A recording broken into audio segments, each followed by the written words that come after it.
Few creatures in fantasy are as recognizable and as misunderstood as the imp.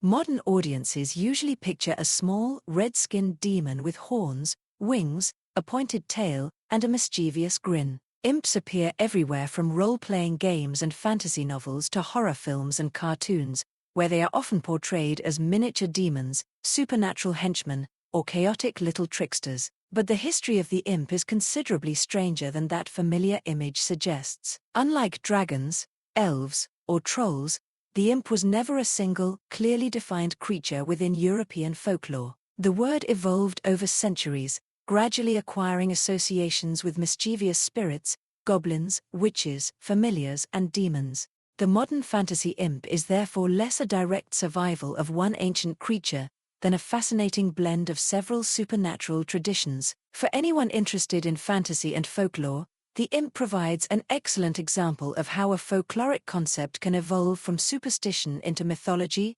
literature, and eventually popular culture. The history of the word itself provides an important clue to the creature's unusual identity. The Middle English word imp could originally refer to a young shoot, graft, or offspring. The idea of something being a small offshoot or descendant eventually became associated with supernatural beings. Over time, the term developed darker implications, particularly when it became connected with demons and witchcraft. By the early modern period, an imp could refer to a small supernatural creature associated with mischief or magic. It might be imagined as a minor demon, a goblin-like spirit, or a supernatural servant. This is why there is no single physical description that can be considered the definitive folkloric appearance of an imp. From mischievous spirit to miniature demon, the transformation of the imp into a demonic creature was heavily influenced by the rise of Christian demonology in Europe. Pre-Christian European folklore contained countless stories about small supernatural beings. Some were household spirits,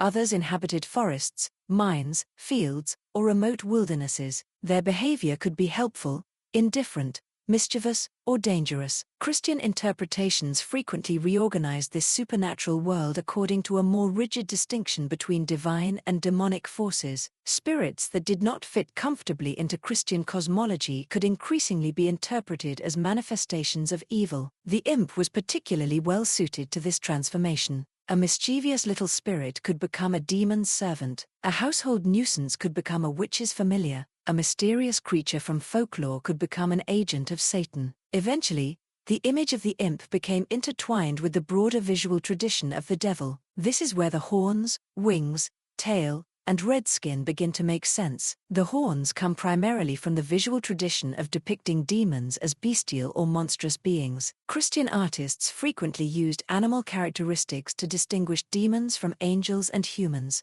Horns suggested wildness, physicality, and an association with animals rather than civilized humanity. Over time, the horned devil became one of the most recognizable images in Western culture. Once lesser demons began being depicted as smaller versions of their infernal master, the imp naturally inherited the horns. The modern imp therefore became, visually speaking, a miniature devil.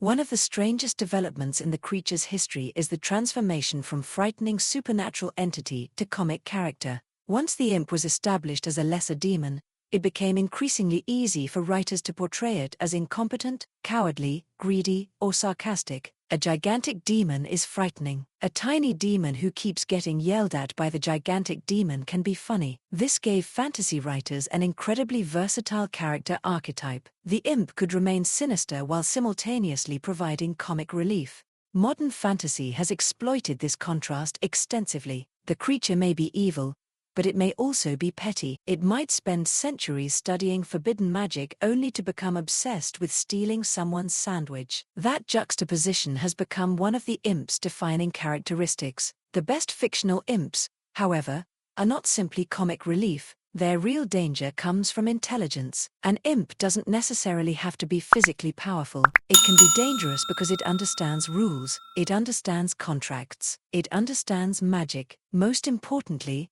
it understands human weakness. That makes the creature particularly effective in fantasy stories. A dragon can destroy your castle. An imp can convince you to open the castle gates. The second scenario can be much more interesting.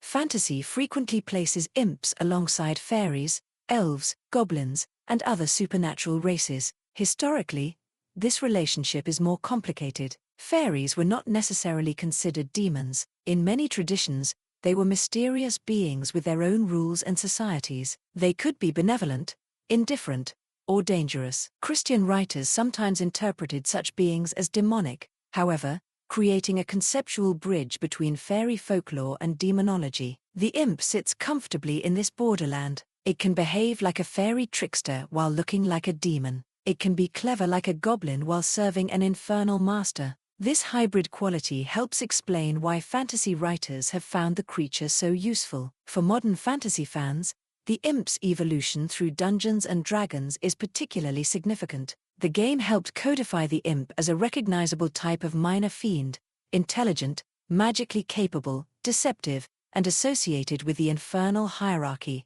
The Dungeons and Dragons interpretation strongly influenced how later generations imagined fantasy demons. The imp became a creature that could spy on adventurers, serve powerful evil characters, manipulate mortals, and exploit loopholes in magical agreements. This interpretation essentially gave the modern fantasy world a standardized version of a creature whose historical identity had always been remarkably fluid. Ultimately, the imp survives because it occupies a unique position within the supernatural hierarchy. It isn't quite a fairy, it isn't quite a goblin, it isn't quite a demon, it is something in between. It can be frightening without being overwhelmingly powerful. It can be funny without becoming completely harmless. It can be intelligent without becoming godlike. Most importantly, it can fit almost anywhere. It can be the witch's familiar, the wizard's assistant, the devil's messenger, the dungeon's guardian, the trickster hiding inside the walls, or the seemingly insignificant creature that knows exactly what you're afraid of. That flexibility has made the imp one of fantasy's most enduring supernatural archetypes, and perhaps its most important lesson is also its simplest. Never assume something is harmless because it is small. In folklore, the most dangerous supernatural beings aren't always the ones who come crashing through the front door. Sometimes they're the ones who slip through the keyhole.